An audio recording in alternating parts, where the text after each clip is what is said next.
People are always like, where's your business plan? I'm like, I don't have one. Are we twins? But maybe. God almighty. Jump out of the plane and build a parachute on the way down. Exactly. How do I start something if I don't know what I'm doing and if I don't have a plan and I don't know the how? Well, the first thing is to have no fear. Don't worry so much about the hows. I'm a manifesting generator. We don't have time to think. We just do. We just make things happen. Once I want something, the universe shows me all the hows. They bring them to me. I have goosebumps right now. That's what manifesting means. Members only Palm Beach. The one thing that I've really enjoyed learning about you is that you always stand for what is right, but it could be also a very lonely position. You call it how it is, and if something is happening, you speak up. I guess so. I mean, I've been getting in trouble for it lately, so I think I better shut my mouth right now. Yeah, you do. Define trouble, though. Mouth tape. The truth always comes out, and, karma is a bitch. Oh, so a that's fickle it. one.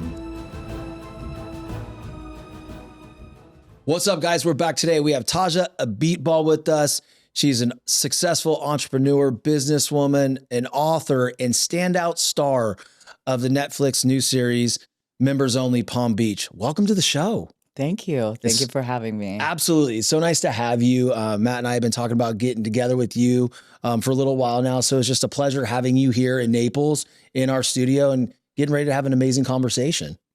I'm happy to be here. Yeah, it's good to have you, like I said. The one thing that impresses me about you is for a long time, you've done some amazing things as an entrepreneur and providing for your family. And a lot of times when people want to go into TV or reality and be a part of this bigger message and visibility, a lot of times it's about them.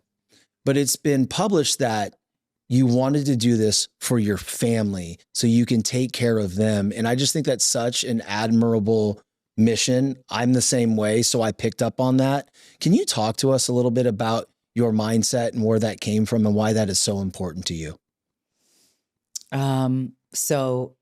As the viewers or, fans saw on the show, my parents were on the journey with me. I grew up with a single mom. My parents got divorced when I was 2.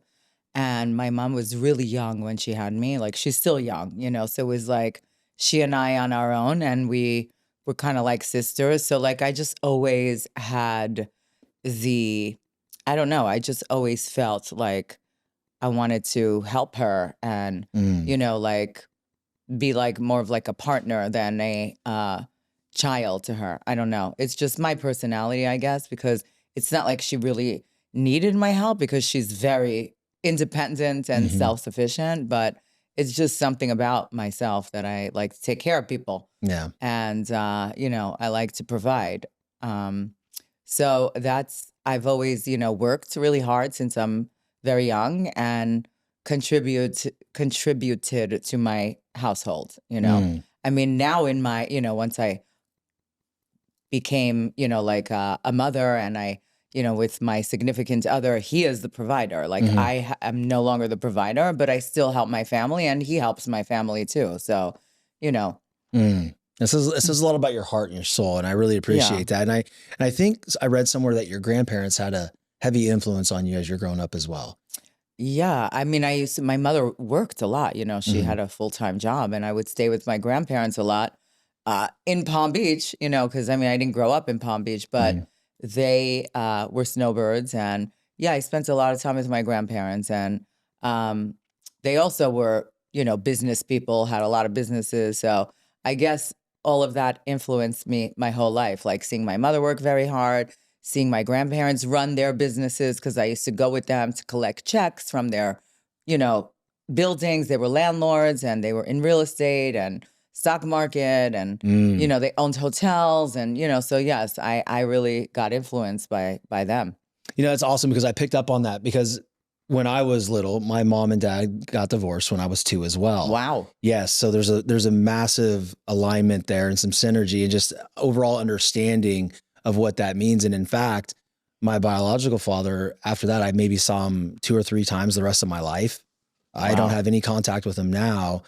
gratefully that my mom remarried when I was, I think 9, and my dad, I call him he's my dad, right? And he played a massive part in my life.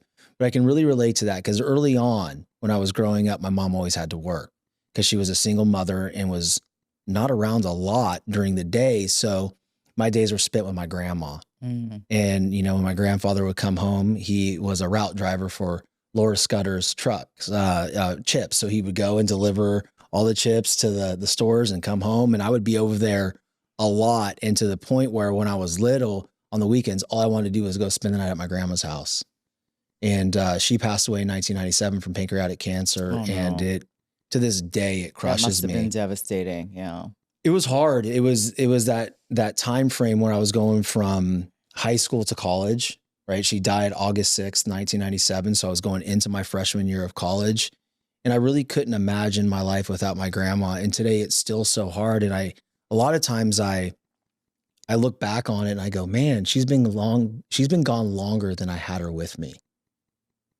It's just, it's crazy. It is just, grandparents are important. So if there's grandparents listening, you play a bigger role than you really think, because without my grandma in my life, I don't know where I would have ended up. Right. And some random babysitter. Right. And, not have someone that truly care for me. Right. So that was big for me. So I read that about you, and I instantaneously knew I wanted to bring that up because that's a big part of your life and what you've learned as an entrepreneur. And, because of that, you went into hospitality, right? You owned an amazing restaurant that was known for serenity in the Upper East Side, right? Yes. And you also did some real estate up there as a broker, correct? Yes. Why don't you talk about those experiences? Because I want the audience to know the full you before we get into what you're doing now and we get into your book and all that other stuff. So my mother, like I said, I come from a real estate background. Her parents were landlords in New York, a little bit in Florida too. But she had me get my license, my real estate license, when I was 18. But even before that, I used to work for her because she still owns a big real estate company. And she would send me to do her open houses when I was, a teenager before I was even licensed, just to greet people and show them the properties. And so I knew what I was doing. I knew real estate because I would hear her my whole life doing deals over the phone, all day long, and her parents, because that's who I spent time with. So I got my license when I was 18, and I started doing commercial real estate back then. I was selling income producing properties, and I was only 18. And you didn't even have to show those properties at that time. All I would do was send, it was called a setup. It's really no longer exists, but you just sent a setup, which was a paper, we would fax it to the potential investor. Fax. And yes, and it just had all the stats of the property. And if they were interested, they just would come and check the boiler, the roof, And so I was selling deals like that, left and right. And I made some cash. I was only my early 20s. And I always wanted to open a restaurant because my father's side of the family are in the restaurant business. My father's a chef, and his whole family owns restaurants in Paris. Wow. But a lot of restaurants, really great restaurants, Michelin rated. Some of them are institutions, been there forever in Paris. So I had a passion for both, always. And when I got a little cash, I said, I want to open a restaurant. And everybody's like, are you sure you're going to open a restaurant? You were never a waitress or a hostess or even a coat check girl. What do you know about restaurants? But I did work in my father's restaurants a little, actually. Right.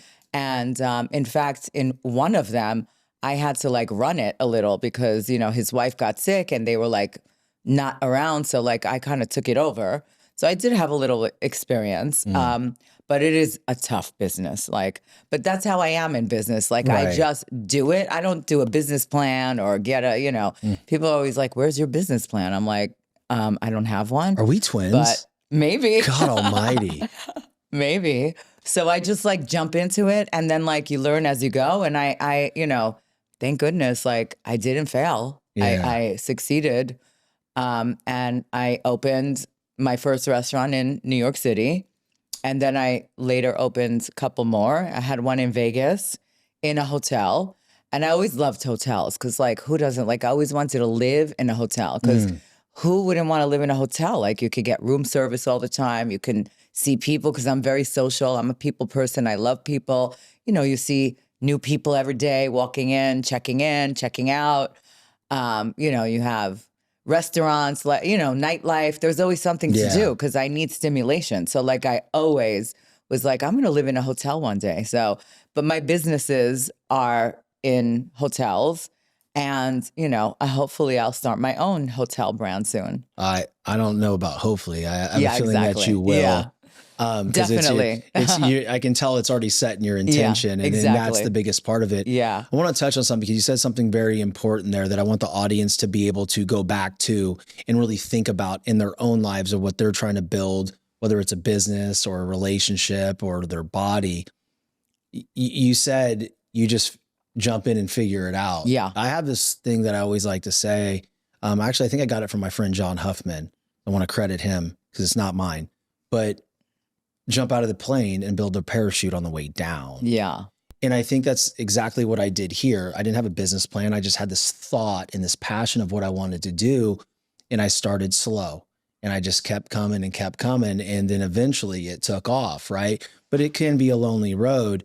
For the people that are listening, that they can understand that concept, but don't really understand how to take action on that, right? Like of how to really, okay, how do I start something if I don't know what I'm doing and if I don't have a plan and I don't know the how?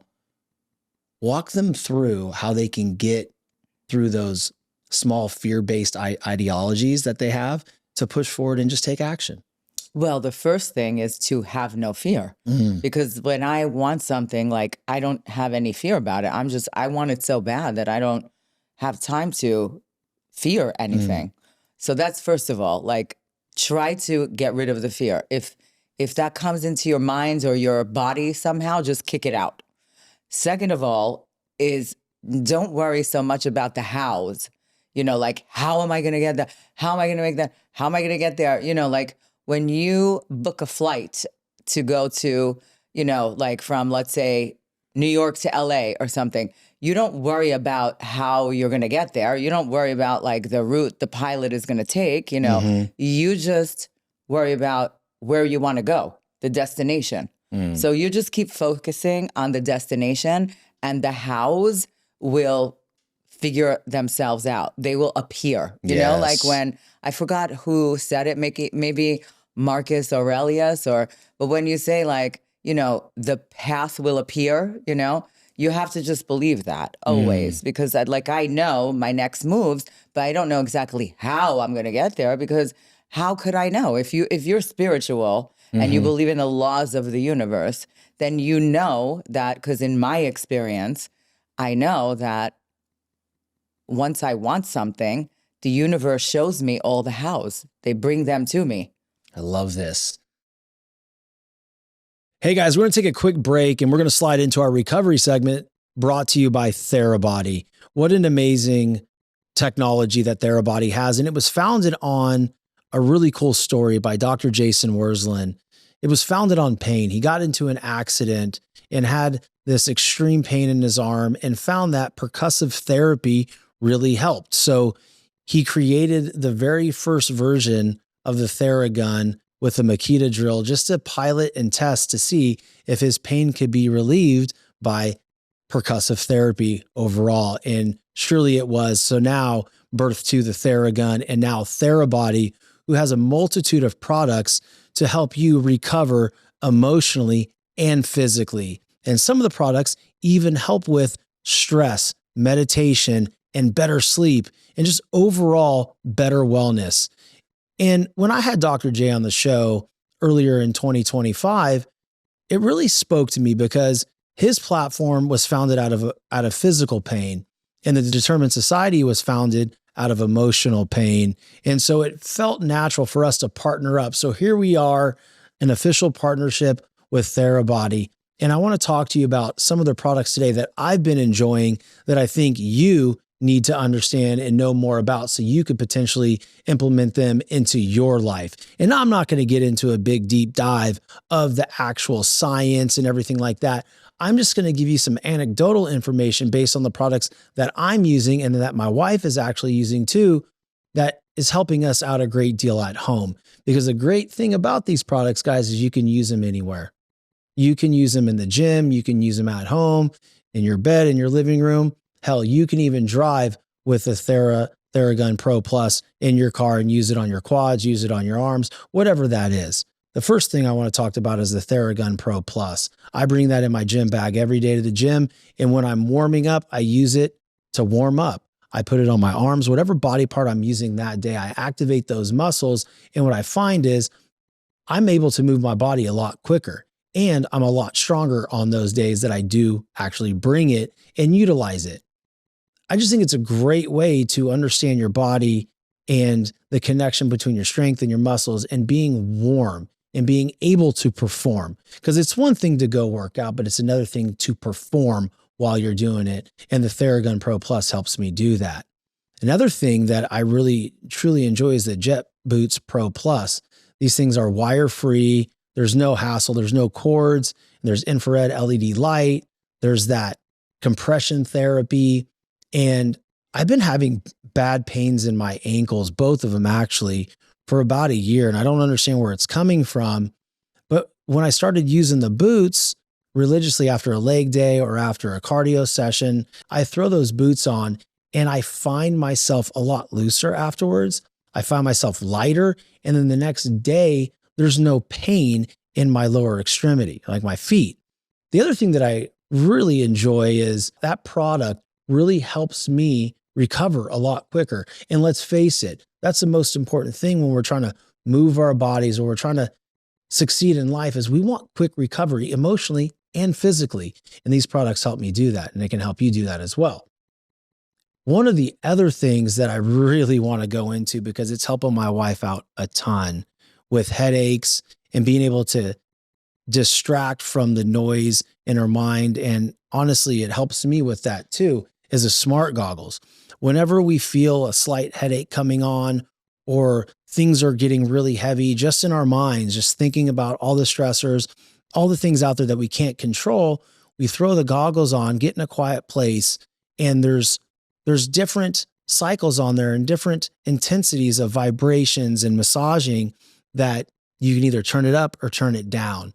And what I really enjoy is it allows me to focus on what's going on with just me. And I think about things, and the massaging with the smart goggles relieves either headaches and it relaxes me and relaxes my wife to a point where we can fall asleep better. We are preparing to kind of downshift and shut down and slow down for the evening. So I heavily recommend them. The other thing it's really good for is just creating a peaceful time in your day. And what I found since using the smart goggles and then the other products is it works for me, it works for my family, and I know it can work for you too. So I want you guys to think about things that you are struggling with. If it's lower back pain or you wake up in the morning, your neck is tight, I'm going to tell you the Theragun Pro Plus will help that out. They have cold therapy on it, hot therapy. I mean, think about that. When I opened that box and realized that I could have heat therapy and cold therapy and a Theragun, changed everything for me. And also really made the thing that I hate doing the most is warm up. Made that very easy for me just by applying it to the muscle group that I'm going to use before I do it and in between sets, which promotes quicker recovery between sets. So if you're looking to go high volume or to lift heavy weights, I strongly consider that. All these products are there to help you move along in your day with less pain and recover quicker. So go check it out because now, like I said, the official partnership has begun. And from now until the end of March, in your first order, you get 15% off your first order, not every order. So if you're going to buy some stuff, load up there in that cart for that first time and you get 15% off. Go to therabody.com and at checkout, the code is determined. So let me know how you guys like it. Until then, stay determined. I'm going to say a quote right now, and is not original from my LSU baseball coach, Skip Bertman. Somebody else generated the quote or made the quote, but he made it famous. He was legendary, won 5 national championships in 10 years. And here's the quote: anything you can vividly imagine, ardently desire, and enthusiastically act upon absolutely must come to pass. And I have goosebumps right now thinking about that, because what we're talking about is law of attraction, manifesting things. But a lot of people stop at 50% and just think, oh, I'm going to think about it, and then it's just going to appear in my driveway, or the success is going to appear in my life. And they're forgetting all the action that comes with it and all the work.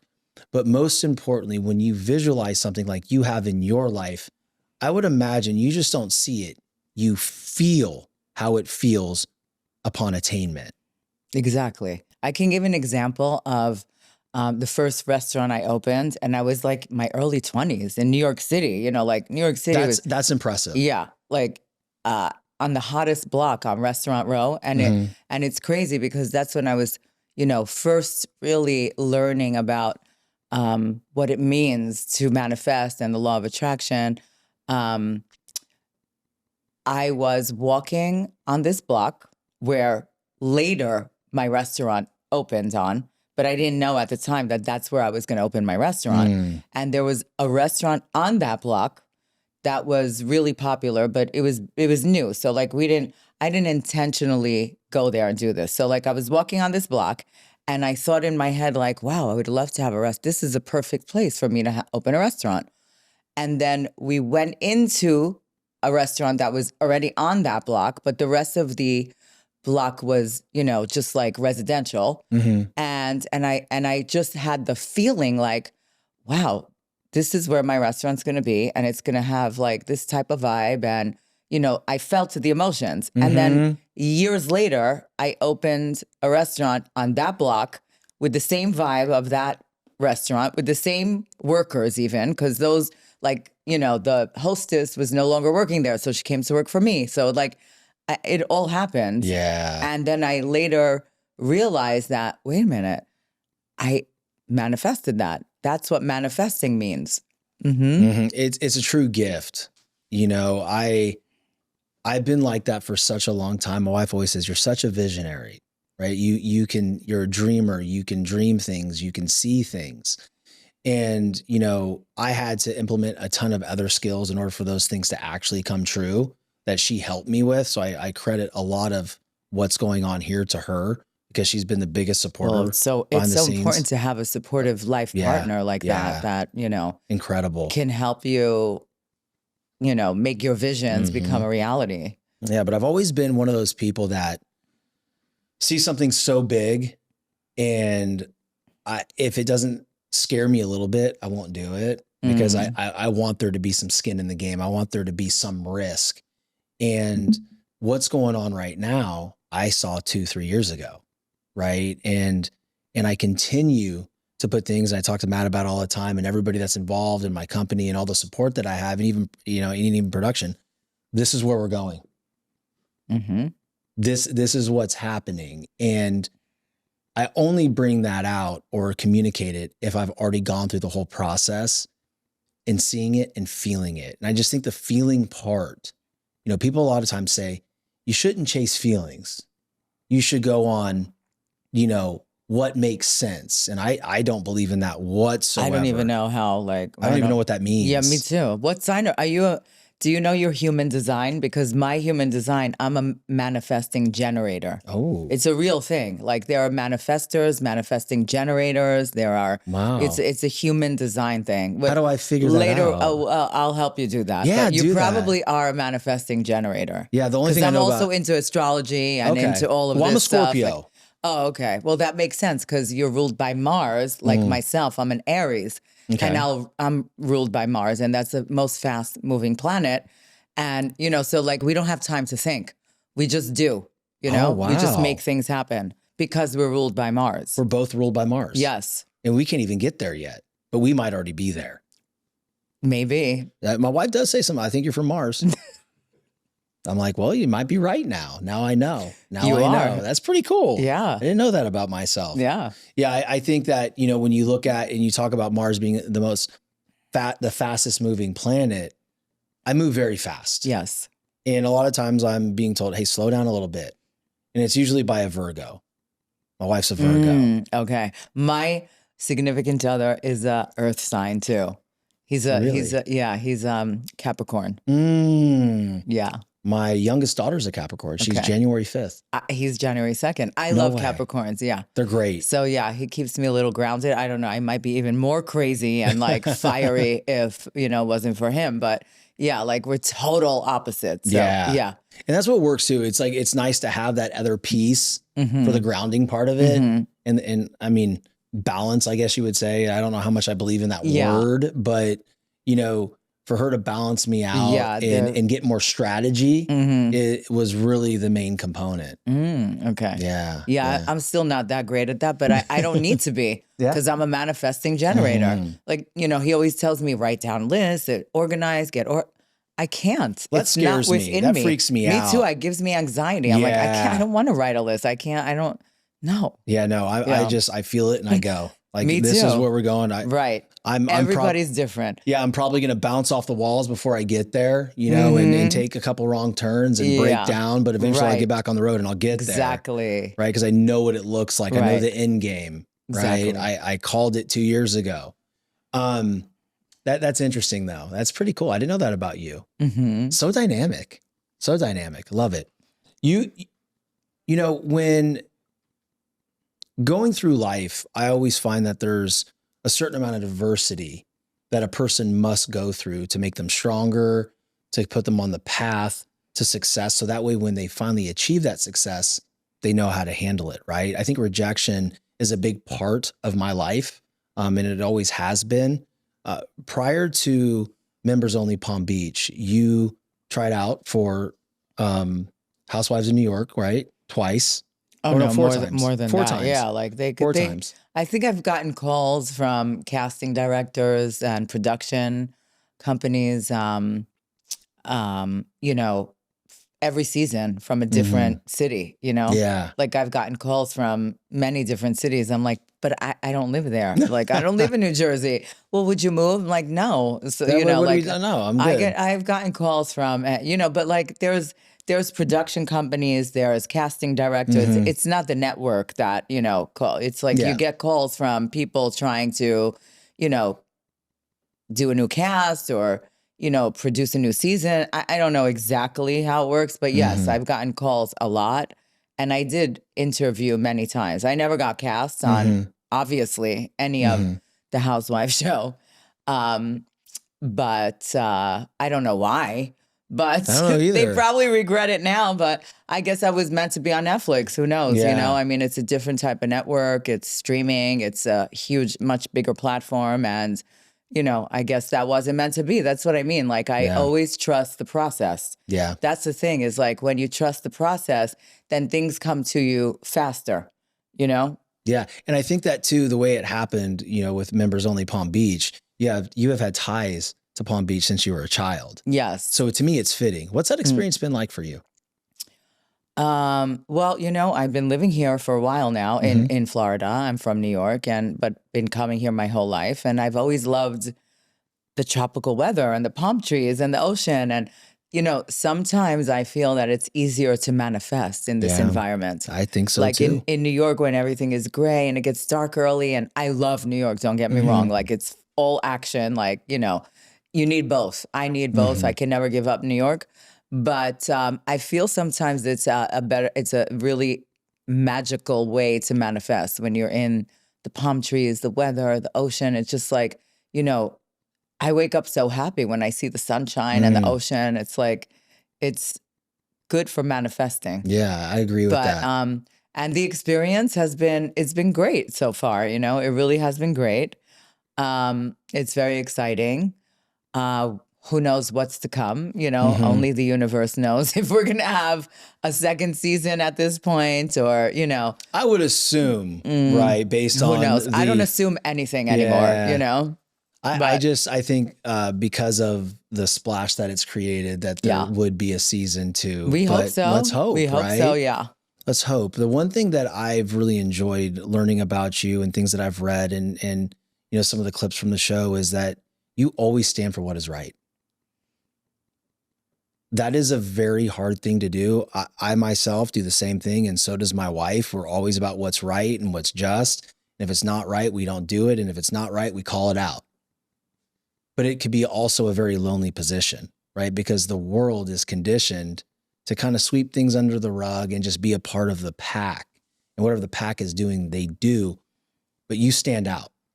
You call it how it is. And if something is happening, whether it's at Mar-a-Lago or anywhere else and it's not right to you, you speak up.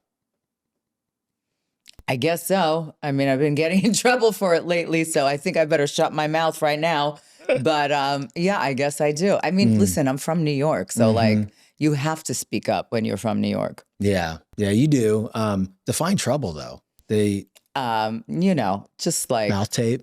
Yeah. Hey, don't say that. Yeah, that happens, right? Mm-hmm. But I also think it's too because when someone's voice becomes so powerful and it doesn't fit a certain agenda, those voices can at times, and I'm not saying that's with you, and you don't have to comment on that, but in my opinion is they like to temper those voices because then the full agenda can't be carried out. Yeah. But it's so nice to see somebody in your position on camera calling out what's right and what's wrong. Yeah. I mean, I just can't help myself, but there's a lot of rumors. I don't know what's true, what's not true. Like I can only say my opinion, and that's that. Everybody's entitled to their opinion. I always say it's none of my business what people think about me and what they perceive about me and what they believe is true. My job is to live who I am. And if there's some things that I need to clean up, then I need to be very self-aware and hold myself very accountable with extreme accountability and move forward and fix it. But, to me, my job is not to worry about what everybody thinks about me. Exactly. Because I've been down that road. And it torpedoes me. It puts me into occasional depressions, massive bouts of anxiety. And I don't work well under those conditions. So I've learned over the years to kind of be like, okay, thank you for the information. None of my business. Now, if I'm hurting somebody in the process, I'll look at it. But a lot of times it's nothing like that. It's just what people think I should do or be like. And hey, God created me the way I am, and I'm executing the hell out of it as best as I can. Of course, you're a Scorpio. I know, right? We march to the beat of our own drums. That's for sure. That's for sure. But you have a book. You have a book. Is it already out? No, it's not out yet. I just started the process of yes, my book is called Life Unscripted. Yeah. Oh, I love that word. I love unscripted.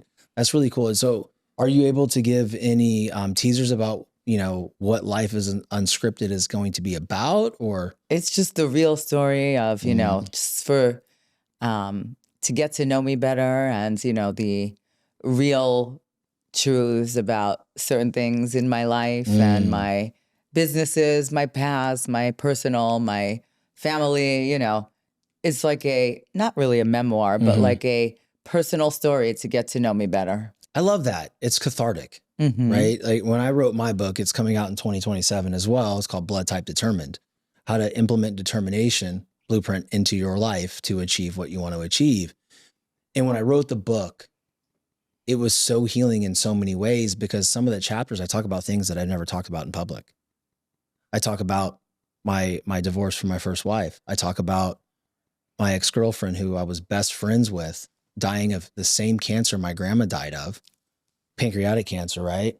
But here's the crazy part. I was with her when my grandma died of cancer. And then years later, she ended up getting the same cancer and dying when she was like 30 or 31. Oh, it's wild.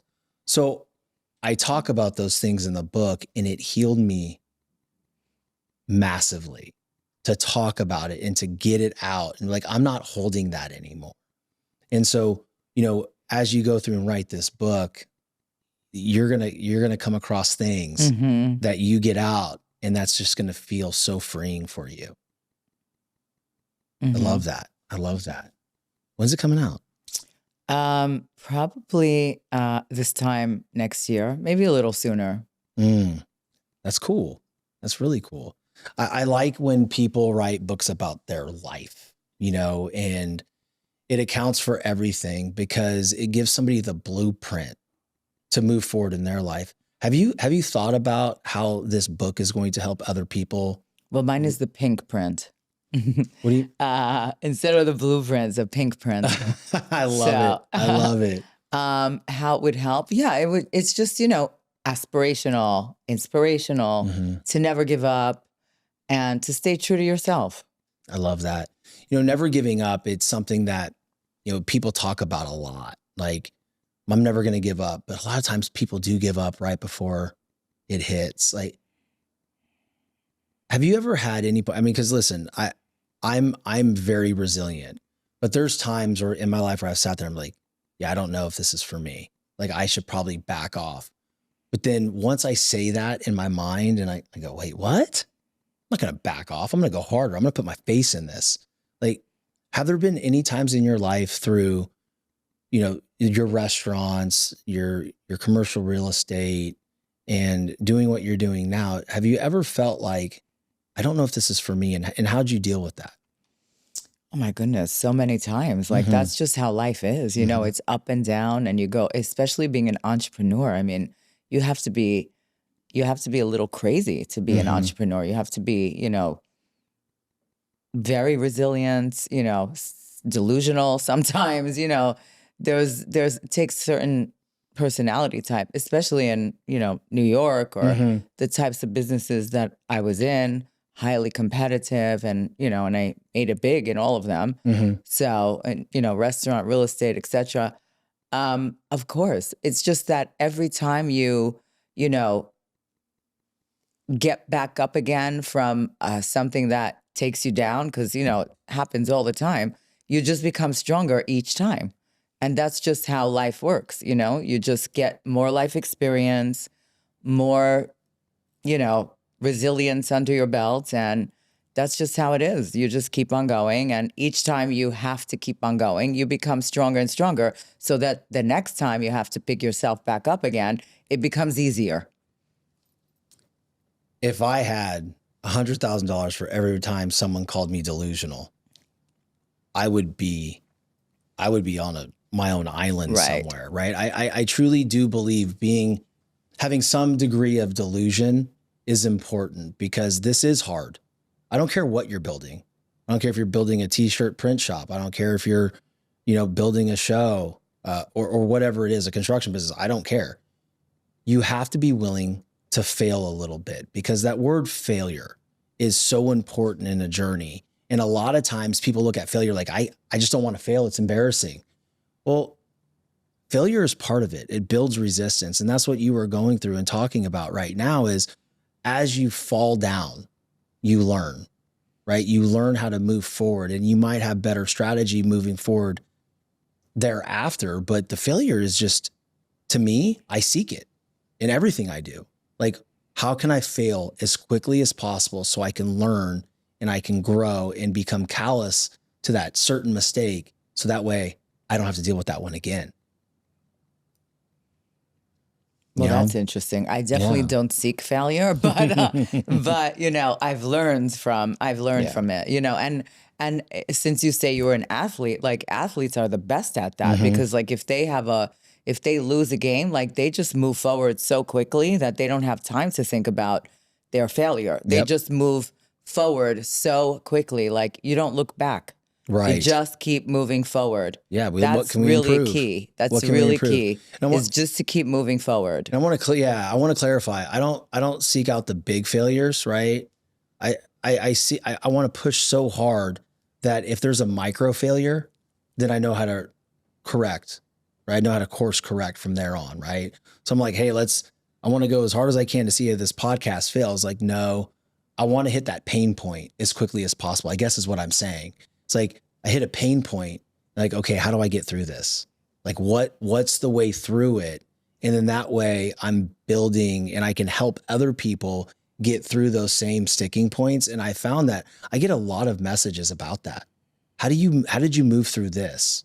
Right? How can I move through it? Because recently, I grew up my whole life and I was overweight, like very overweight. I mean, I'm not like 300 pounds, but like 230 pounds, and I'm 5'11".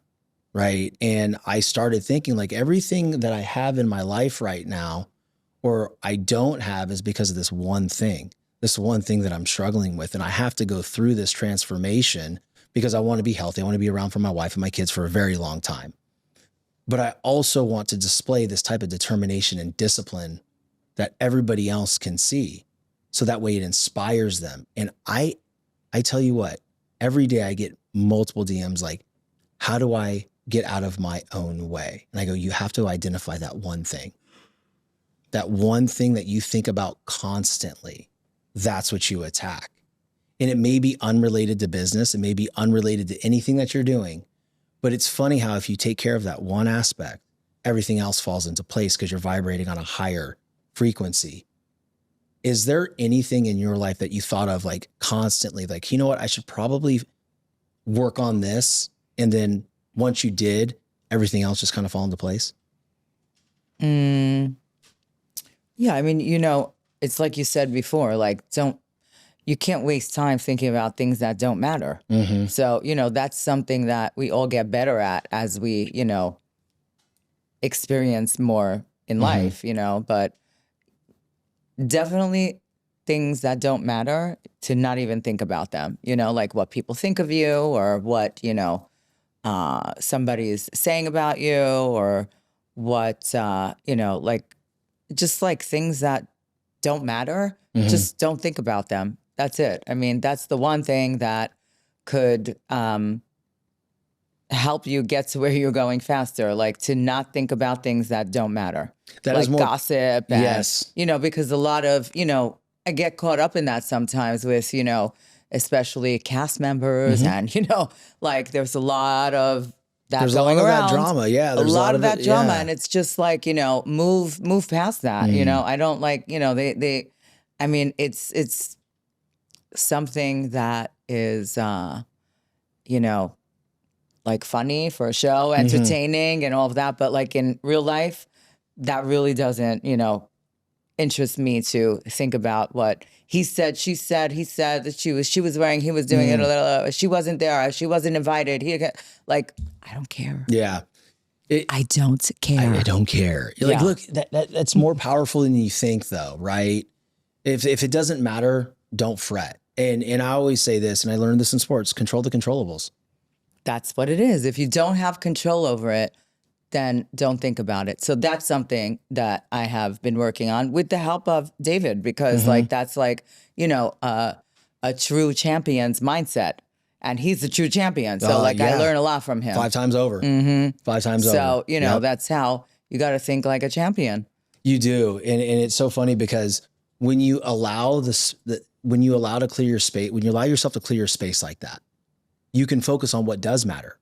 But if we get stuck in worrying about the shit that doesn't matter and that we can't control, it pushes us down, and then you attract more of that crap. Right. And like, and if, what did you call it? What was the manifesting generator? Manifesting generator. Yeah. So people like us can manifest anything we want, but what are we going to manifest? Right. If we're focused on things that we don't have any control over, and we fret over every little detail, right, that's happening or what someone says, we bring more of that to us. And for me, that weighs on me a ton. Right. Everything is energy, Yeah. So I try and bring the good energy. Yeah, you do. I mean, I it's like inside of you, so you can feel when somebody has good energy or not. Like it's hard to fake it. Yeah. Even if you, keep a happy face on all the time, if you're not,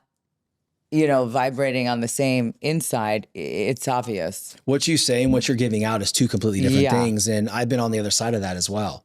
I've been in times where like, hey, everything's great. And I got the smile on my face. And I remember sitting down with somebody, a friend of mine named Chantel. And she goes, take the mask off. I'm like, what are you talking about? And this is when I was selling payroll. And it was my first meeting with her. like to sign her up for payroll. And we were at a Starbucks on Pine Island Road in Cape Coral, Florida. And she was a catalyst in this whole thing, because she goes, you need to listen to the MF CEO projects. Andy Frisella's old, podcast. They just brought it back, but he talks about mindset, talks about building business, talks about all this stuff.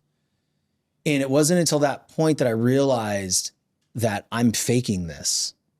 I'm faking being happy. And it was super important to me to fix that. Now you're not going to have any question where I'm at. Like if I'm in a bad mood, that's where I'm at. If I'm in a great mood and I'm vibrating high, there's no faking it, because people can feel that when they meet you. Yeah, I can't fake it. I'm the same way. Like I can't, you can tell right away if I can't. If I don't like you, you could tell. I can't fake it. I'm just not like, I can't do it. It's not who I am. Yeah, I find like I'm always cordial, but there's certain energies that I just won't fuck with. Well, yeah, like I know how to be polite and cordial, or maybe sometimes I don't. Maybe not. I don't know. Maybe not. But I'm definitely not fake. I don't know how to be fake. I can't. I sometimes want to be, but I can't. Yeah. It's crazy, because everything I've seen of you and read of you, you showed up with the same energy, right? And I appreciate that. And I think a lot of times in this business, right, and what we do, it's very public, right? So when I meet people, they go, wow, you have the same energy. You're the same person on camera as you are in person. I'm like, well, yeah, because it's me. Like if we're not being ourselves and we're not showing people who we are, and then if you run into somebody, you don't mirror that same energy, it's very confusing to people. And you lose a lot of, I guess, fans, or you lose a lot of people that respect you, because they're like, wow, you're not who you say you are. It's a gift. It's a heavy one too, though, right? Because you're always on, right? You're always. I don't know, because it's just who I am. Yeah. Like I said, I don't even know how to be fake, So heavy or not, I don't know. It's who I am. Sometimes I'll get tired, right? At the end of the day, I think it's more tiring to fake. Yeah, it could be. To fake it. Like, no, that'll destroy you. Yeah, I don't even know how to do that. That's a different type of tired. Yeah. That's a different type of tired, But being on camera, being on the microphone all the time and fielding calls and always having that same energy. And it is me. It's not an act. But there's times where I sit there and some days I just need to be by myself. Do you ever have to be by yourself? Yeah, it's very important to recharge and like I just came back from a back-to-back trip. So yesterday I just spent the day, like recharging, like at home. Like What do you like to do? Definitely need that. What do you like to do to recharge? Just, like cook. That's healing for me. Get my house together, my things together, just like home things, like wholesome things, spend time with my family, and just, stay away from the phone a little bit, stay away from Instagram, just like recharge, regroup. You have to like shut off, and I don't need to do that for so long in order to like, get recharged. But even if it's just a couple of hours, like you definitely need to, regroup. It's very important for sure. Yeah. I found myself, if I can spend, 4 to 5 hours just recharging, I'm good. And I can do that when my kids are at school, right? My wife is at work, I can just be right. And there'll be times like, someone calls and, if it's a partner or someone important in the business, like, hey, I'm taking a day. I'll get back to you tomorrow. Yeah. And it took me so long to draw that boundary, because I always felt compelled or responsible I've got to respond right away. That was one of the things that my wife always coached me through. She's like, you don't have to respond to everything right away. You can take your time. And learning that has allowed me to recharge so much quicker. So by the time the most important thing in my life, which is my wife and my kids, walk through the door, Daddy's ready. I'm ready to cook that dinner. I love going out there and grilling. My daughters always go, can I help you? And I'm like, well, I'm grilling, so you can come out, but I don't want you near the grill. But it was really funny because the other day, my little one, she's 7, I was making mashed sweet potatoes and she wanted to help. And, you know, I told her yes. I was like, but I'm going to hold the pot. So, and you stir. She got so damn excited. She got out of her little baker's outfit. She put her hat on. She put her little mittens on and her apron. And she was in there with me just cooking. And then my oldest daughter came in. Can I help too? Yes. Can you set the table? Can you make the salad? And just those moments with them, even though I was actively doing something, that also recharged me because they got so much joy out of it. Right. That human connection also fuels you. And you're a mom, right? You know, how can you relate to that when you see your kids light up and enjoy that they're helping or doing something with you? What does that do for you? Well, I have one son and we have been, that used to be, now he's 14, but you know, so teenagers, they don't want to do so much with you anymore, but he's a mommy's boy. So he loves being with me.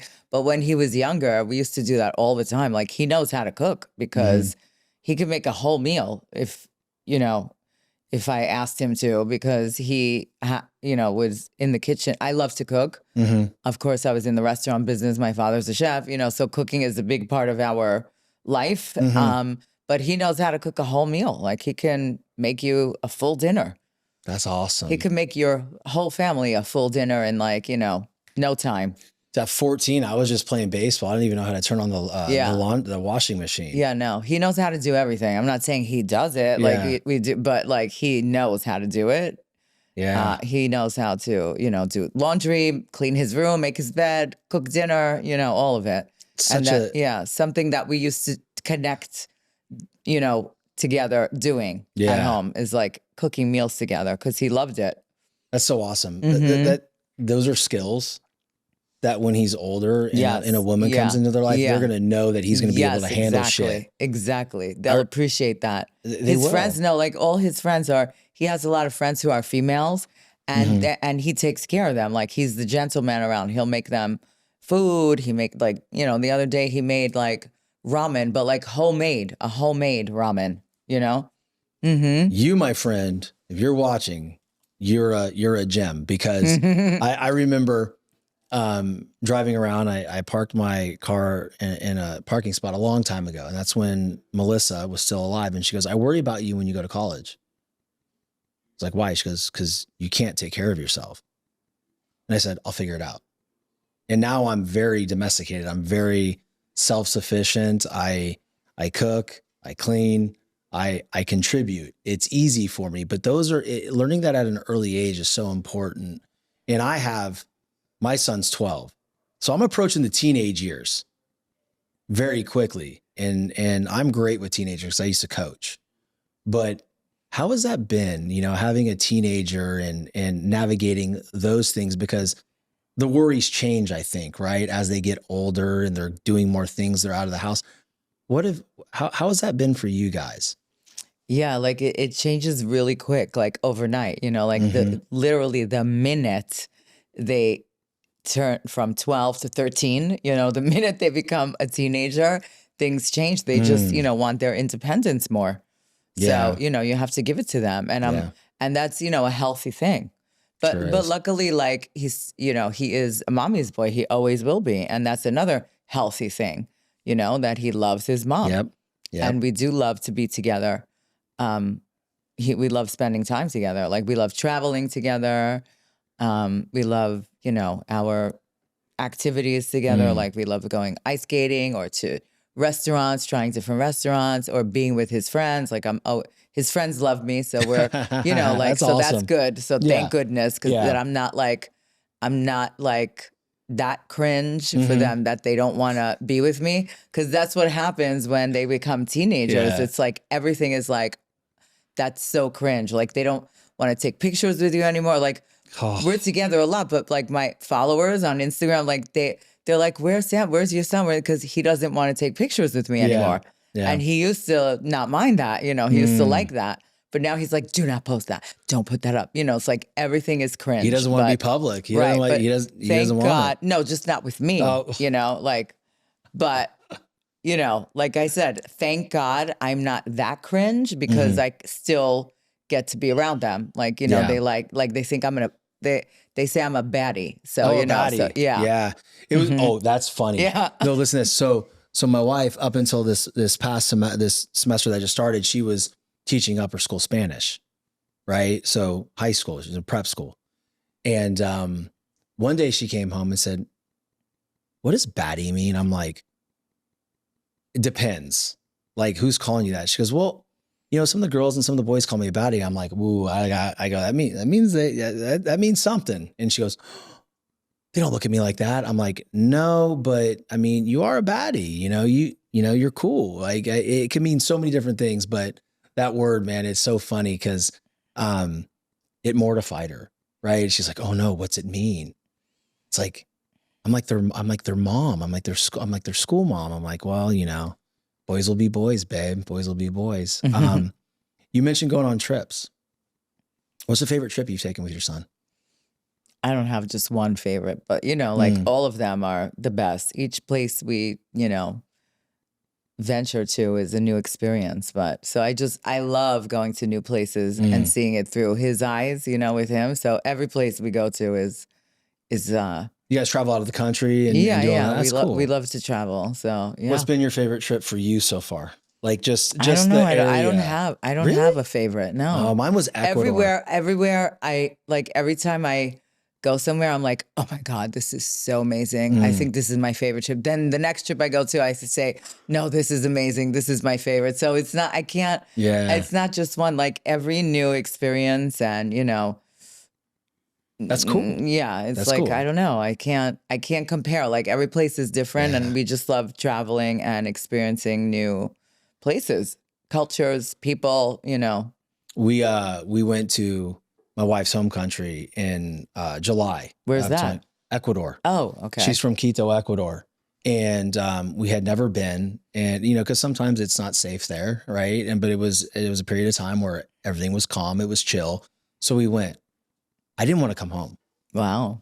Like volcanoes, you know, we went to these volcanic baths where we sat in these different pools. And each pool was hotter because it was closer to the volcano. And I'm sitting there just looking up in the Andes Mountains, and it's over like all the fog and the clouds were sitting on the volcanoes, and it was drizzling. It was the most serene experience of my life. It was the best. The only thing I didn't like about it was that it takes forever to get anywhere. Oh, and it's like you're constantly bumping because the roads are this. So I was like passed out half the time in the car rides. The altitude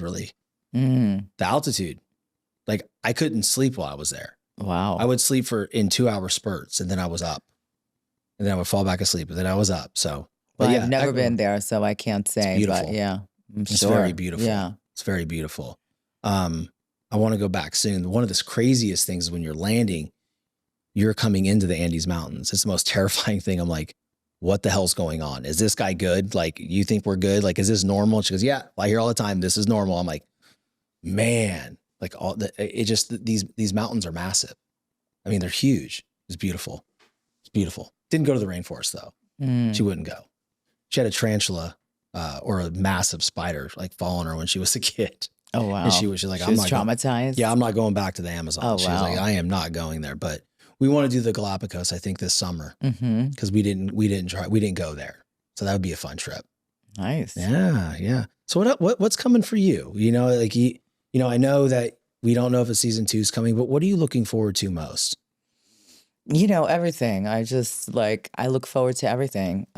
Especially, you know, like travel plans, although we haven't made them yet for this summer because we're kind of last minute, but you know, there's always something to look forward to. Like every next thing is something to look forward to, whether it's in my family life, my business life, my, you know, professional life. You know, I look forward to it all. Yeah, you know, that's a good thing to have, right? Because then you're always present. I think being present is so much more important than balance, right? Everybody talks, I wish I had more balance. I'm like, well, wait a second here. Balance means you can do multiple things the equal amount of time during the day. So you're telling me you can work for 8 hours, you can work out for 8 hours, you can spend 8 hours with your family, you can work, you know, and do all these other things. Like there's only 24 hours in a day. So I seek presence. If I can be present in a moment and truly enjoy what's going on, then I'm good, right? Especially with kids. They don't want time. They want your attention. They want, and that's something that you've given your son. You guys cook together. You go on trips together. You do fun activities together. That is so enriching to a child, because there are a lot of parents out there, and I witness it all the time. The kids do not exist. They do their thing. Here's the iPad. And the iPad or the screen raises that child. And they always are searching for that attention that they really want, which is from the parents, right? So you've done that for your child, right? You've given him experience. You've given him the gift of you being present. But also, when you talk about your outlook on life, it's like, I'm excited for it all. And I think that is truly something that people are searching for. What kind of advice would you give the audience about how to slowly work towards that? Because some people, it's built in, right? It's just your perspective. It's how you've been raised, all your life experiences. But, there's a subset of people that don't know how to do that. What would you tell them? No, I definitely had to train myself. I was not born like that, but once again, it's like, you got to just focus on the positive, because when everything is energy, the more you focus on the positive, the more positive you will get, attract, become. If you focus on things that don't matter, or the negative, or what he said, she said, this, it's just, you're going to get more of that too. Yeah. So focusing on the things that really matter and staying positive is definitely, it's like a workout. You know what I mean? You have to keep working at it. It's not something that has come to me naturally my whole life. I mean, I'm naturally like an upbeat, positive, happy person, but there's a lot of things that can get me down in life, a lot of things. And you just have to, try not to let anything or anyone get you down. Are you open to sharing maybe one thing that gets you down? I mean, just, there's so many things, like just like stress in your business, like, oh, this one didn't show up today, or, something that's going on with the cast, a cast member, or, it's just like, you gotta keep it moving, like not focus on the negative, Yeah. just like not, come up with solutions and don't focus on problems. But that is not something that I, always was a master at. You have to master that.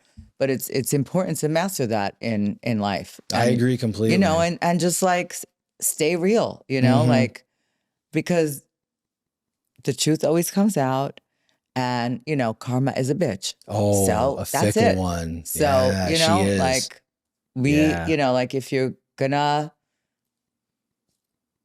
tell lies or go after someone for no reason or whatever it is, like that's going to come back to you. Like I'm a good, supportive friend. And, that's who I am. That's awesome.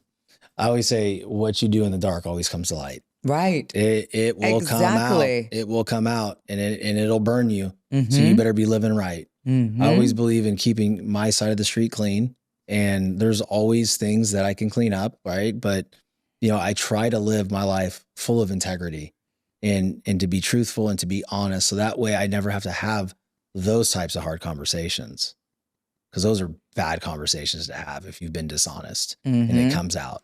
You lose trust in people. It could implode your businesses. It can change so much in your life by not being truthful. So I enjoy that about you. It's a good quality, very good quality. So, question. This show was built on the backbone of determination and discipline, right? When I began this show, I wanted to wake up in a society where people woke up determined to chase their dreams no matter how they felt emotionally at that time, because our emotions don't care. They're a liar. We have to, if you are going to build something, you need to build it regardless of how you feel, because you said you were going to do this activity. You said you were going to do this. In your words, how do you define determination? It's like a fire that's in you, like I have, you know, like I'm constantly on fire for something that I want to do, you know? So it's not like I wake up and say, oh, I'm going to be determined today. Like I just am. Like I wake up and I'm very energetic. I like to get things done. I do get things done. I'm a doer, and I just make shit happen. That's you know? it. That's it. It's just my personality. You know, at the beginning, I thought determination was this loud, roaring thing, the hustle culture. It's really not that to me. It's the quiet moments, right? It's the quiet moments where you make a decision to follow through for yourself. Because at the end of the day, if you break your word to yourself, that's when you lose confidence. That's when you lose your power. And so every single day I check in with me. Are you doing what you said you were going to do? To me, it's not loud. It's not sexy. It's the monotonous things that you master. Me getting in shape, me looking the part of determination and discipline. Those are the things that every day I have to make sure that I follow. Am I eating the right things? How's my wellness going, right? Am I emotionally set? Am I physically set? I'm nowhere near where I want to be because it's a never ending journey, but you're also big into wellness and you run one of the biggest wellness companies out there. Talk to me about that.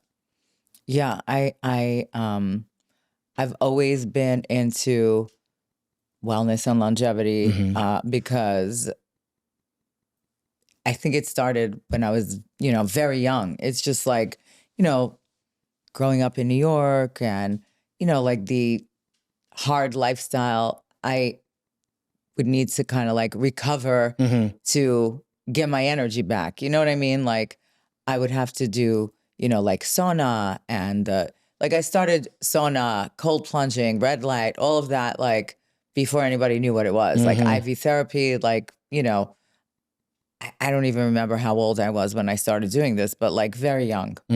And people didn't even know about this stuff. But I would find, you know, places in like, you know, Queens and Brooklyn, like European, like these Russian places that did like, you know, chelation and like, I don't know. I was always attracted to wellness because it just makes you feel good. Like I like to feel good. I like to look good. I like to have energy.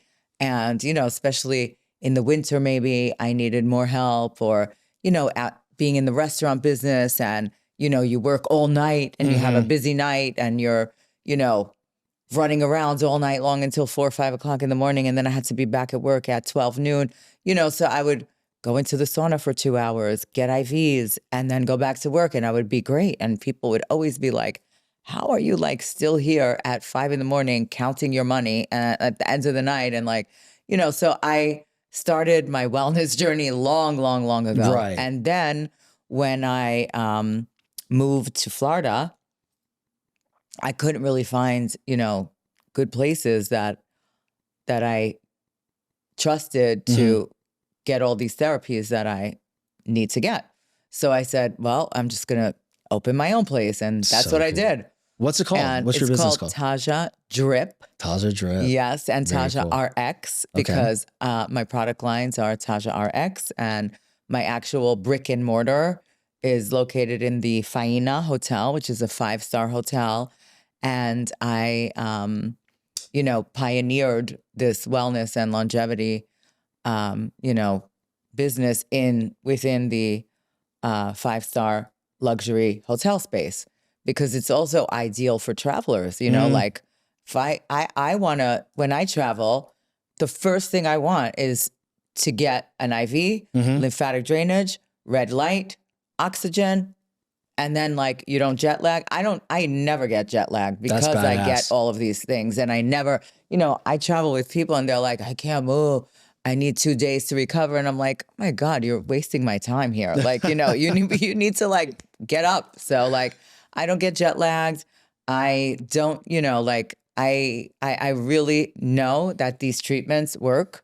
You know, NAD that I've been taking and know about forever since before anybody knew what it was. Yeah. I've been doing it and people were like, what's NAD? What's NAD? You know, I've been doing this for a long time. All the vitamins, minerals, amino acids, antioxidants that the body gets, you know, deficient of, it's very important to replenish, and it works. Like, you can tell the difference, you know? So I have a medical director, I have all nurse practitioners, registered nurses that, you know, handle my business, and we have a great thing going on.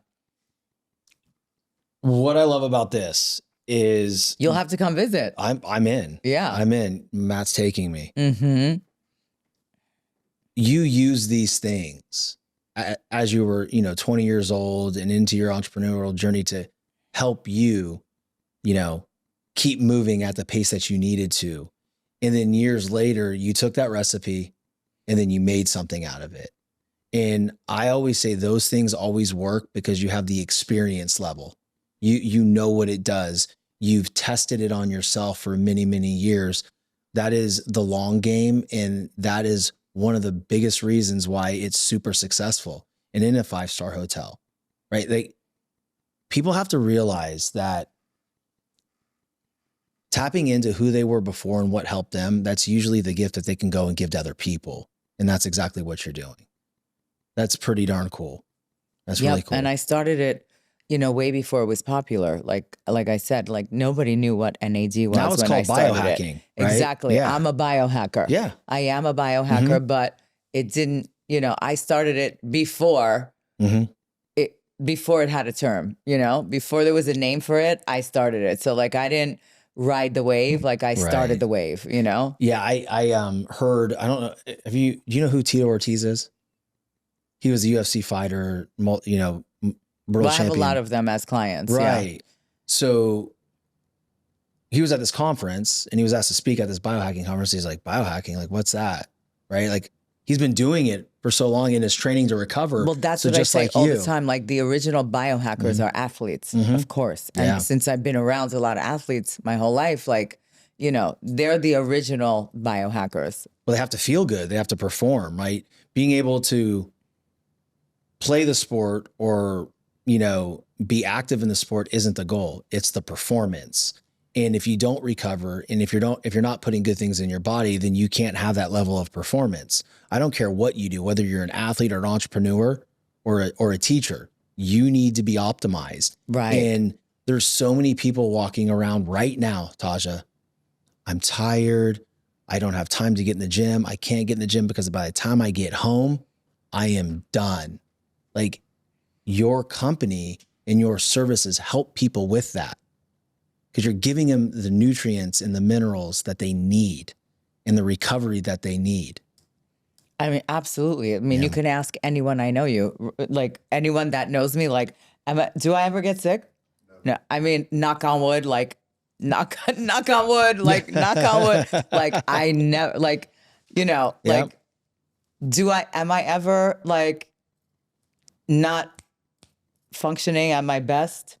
I'm always optimized. Yeah. Thank God, you know? It's important. You know, it's funny because... But I work at it, you know, because I get all the treatments that I swear by and believe in. And, you know, meanwhile, everybody else, oh, I can't, I'm sick today, or I'm that today. And I'm not saying, like, I've never gotten sick, but, you know, it's like every, you know, like, I don't know, every, like, 10 years or so. I mean, it's like, it's like, yeah. Well, it's funny because prior to me taking responsibility for my own health, I would get sick a lot. You know, I'd get in the gym and then I'd release all those toxins from working out and I would get sick immediately. But the moment I started taking care of myself, I've been sick one time. Right. Don't you see a difference? It was low grade. When your immune system is, you know, functioning properly, then you just don't get sick as much. Yeah. So, like, everybody was worried about, you know, because the flu has been nasty this year. And people are getting sick and they're throwing up. And they're like, you haven't got anything? I'm like, nah.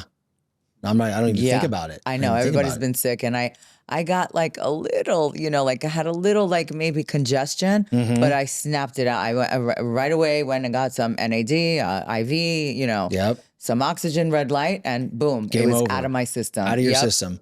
When I feel like that, right, I still stay on my normal routine, and then I'll hop in the sauna after my lift and my cardio, and I'll go sit there for a half an hour, sweat, and that rest of the day I'm very tired.